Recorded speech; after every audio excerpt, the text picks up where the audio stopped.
Nggak harus lo lakuin, tapi kalau lo bingung mau ngapain dengan uang THR dan gaji lo, nih tipsnya. Bulan Ramadan kan tentu nggak asing dengan nama tunjangan hari raya. Plus lo juga dapat uang gaji, pasti happy dan ada rasa kebahagiaan tersendiri. Dan nggak banyak ketika nerima itu langsung main abisin aja tanpa mengontrol keuangannya. Bahkan mungkin mengganggu uang tabungan atau dana cadangan dan dana darurat gitu. Intinya uang simpanan lo keganggu lah. Tapi ya wajar dan normal, karena mungkin kita orang semua ingin berbagi, plus kepake juga biaya operasional mudik gitu. Contoh kayak beli oleh-oleh buat keluarga, buat ponakan, buat adik, bahkan buat tetangga-tetangga lo mungkin. Tapi saran jangan sampai pas ketika selesai hari raya hidup kita orang melarat karena kurangnya mengontrol pengeluaran keuangan. Kan capek kalau harus gigit jari lagi atau sampai ngutang buat survive hidup berikutnya. Jadi pertama yang lo lakukan adalah lo menyisihkan uang lo untuk bulan berikutnya. Aturan dasar untuk bertahan hidup adalah prioritaskan untuk lo terlebih dahulu. Lo harus percaya bahwa prioritas nomor satu dalam hidup adalah diri sendiri. Jadi apapun yang lo dapetin, lo perlu nikmatin dulu baru orang lain. Dan semoga lo bagian dari orang yang sedang prioritas pertama lo adalah diri lo sendiri dahulu. Ini relatable banget sih untuk menikmati hidup dan menjadi orang bahagia dan merdeka.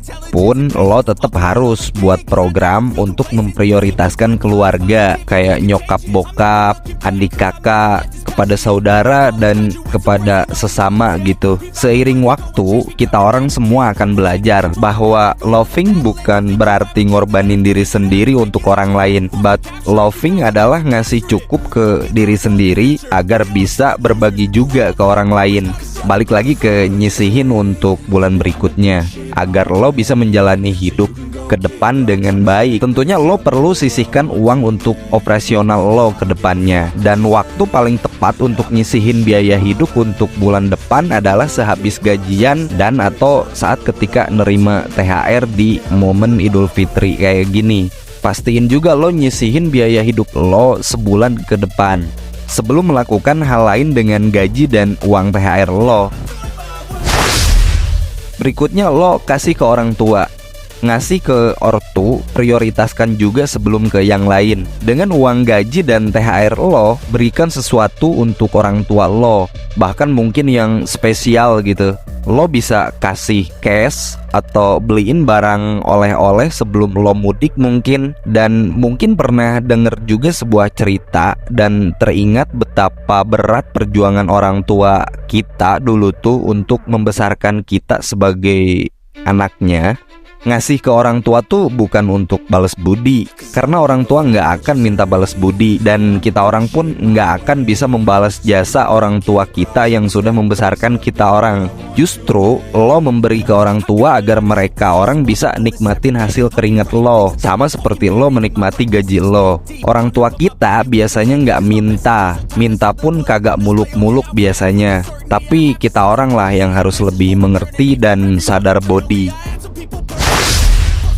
Pada poin berikutnya, lo tabung lah minimal 5%. Kecil banget kan? Cuman 5% doang dari gaji lo atau tunjangan hari raya lo. Karena rasanya nggak afdol kalau langsung ngomongin dana darurat atau perencanaan keuangan jangka panjang di kondisi hari raya lebaran yang sebetulnya sah-sah aja. Tapi dari gaji dan uang THR lo, nggak berat kayaknya untuk menyisihkan 5%. Kalau bisa lebih sih itu bagus, tapi kita agak realistis di kondisi ini. Yang penting pokoknya keuangan lo kekontrol aja, but at least 5% dulu gitu. Just a normal saving, lo simpan di tabungan yang sifatnya cuman tabungan doang, dan janganlah diganggu sebelum lo lanjutin bikin pengaturan keuangan lo lebih serius untuk di bulan berikutnya. Ingat bahwa lo hidup untuk momen ini dahulu saja. Jadi sebelum on track menyimpan uang dan mengatur keuangan lo dengan sempurna, make mistake dulu lah, walaupun agak pas-pasan, agar nanti saat lo udah sadar pentingnya mengatur keuangan lo start dari wisdom yang lo dapet saat melarat, tapi tetap tabungin dulu tuh yang 5%. Poin berikutnya, lo berbagi. Jadi berbagi dengan uang THR dan gaji lo adalah hal lain yang wajib lo lakukan juga mungkin. Apalagi di momen Hari Raya Idul Fitri, lo nggak harus ngasih banyak ke orang lain. Yang penting lo ikhlas waktu ngeluarin uang tersebut untuk orang lain yang lebih membutuhkan. Ingat, lebih bagus diprioritaskan ke yang lebih membutuhkan. Kayak termasuk lo wajib membayar zakat fitrah juga tuh, untuk mensucikan diri agar kembali ke fitrah. Rezeki orang lain juga barangkali dititipin ke lo, dan bakalan lebih lancar lagi tuh rezeki lo ketika memang mau berbagi. Dan banyak orang yang berbagi dengan mindset kayak gini, siapa yang tahu saat lo berbagi dan itu memberikan bahwa ternyata mengubah hidup seseorang secara drastis ke arah yang lebih baik. Lo budgetin aja dan beli amplop untuk kemudian mendistribusikannya. Kebahagiaan orang-orang di sekitar lo juga kan adalah kebahagiaan lo sebenarnya. Jadi jangan ragu untuk memberi dan mau berbagi. Selanjutnya yang kelima, lo mungkin boleh tuh makan makanan yang enak. Kayak contoh lo mungkin ke restoran atau lo beli makanan favorit lo gitu setelah sebulan penuh lo berpuasa. Lo bisa traktir diri lo sendiri untuk makan makanan yang enak. The point is, dari uang THR dan gaji lo, belanjakan untuk sesuatu yang lo suka dan bikin lo seneng. Mungkin lo juga bisa ajak orang spesial lo untuk menikmatinya bersama, atau lo bawa pulang ke rumah. Meski di rumah mungkin ada ketupat dan opor ayam gitu, tapi lo buat yang spesial lah ketika di momen spesial kayak gini mah. Sangat mungkin juga lo beli pakaian yang lo mau mungkin di momen Idul Fitri itu, kayak pakaian yang memang bener-bener sesuai dengan lo gitu. Dan lo mungkin belanja sepatu, kayak parfum. Uang itu punya sifat panas, jadi uang yang baru lo terima punya energi yang kuat untuk dikeluarkan dan dibelanjain gitu.